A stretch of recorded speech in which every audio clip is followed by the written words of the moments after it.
Hello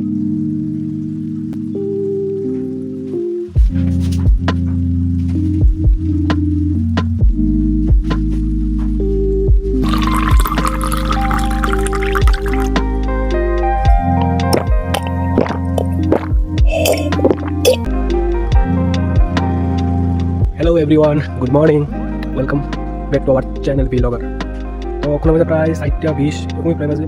তো এমন আমি স্নান করি, বাট আজকে স্নান করতাম না, কারণ আজকে ভিডিও শ্যুট করবো। স্নান করলে ভিডিও শ্যুটে দেরি হয়ে যাবো। তো ওখানে সকাল বাজে 4:18। তো আমি সঞ্জয় নিজের একটা চ্যালেঞ্জ দিয়েছি যে তুই 30 দিন ভিডিও পোস্ট করবি তোর চ্যানেলের মধ্যে। মানে ভিডিওর মধ্যে কী থাকবো না থাকবো তোর তো ব্যক্তিগত ব্যাপার আর তোমাদের ব্যাপার। ভিডিও যা ভিডিও থাকুক কিন্তু ভিডিও পোস্ট করতে হবে। আর একটা ছোটো ক্রিয়েটার কীভাবে ধীরে ধীরে বড় হয় এটা তোমরা দেখানোর লেগে পাশে থাকতে হবে। তো আমি প্রত্যেক দিন গ্রাউন্ডে যাওয়ার আগে ভাবি যে ভিডিও শ্যুট করুন, বাট নেগেটিভ মাইন্ডের কারণে ভিডিও শ্যুট করাও না। তোমরা সামনে একই কথাবার্তা কম কী নিয়ে আলোচনা করবো, এসব বিষয়ে লেগে মনে করো যে ভিডিও শ্যুট করো না। বাট আজকে ভাবছি ভিডিও শ্যুট করুমই, পুরা কালকার থেকে ভাবছি ভিডিও শ্যুট করুম বলতে করুম 100% 100%। মানে কিতা করুম সামনে এসে এসব ব্যাপার জানি না। তো চলো গ্রাউন্ডে দেখা হইব।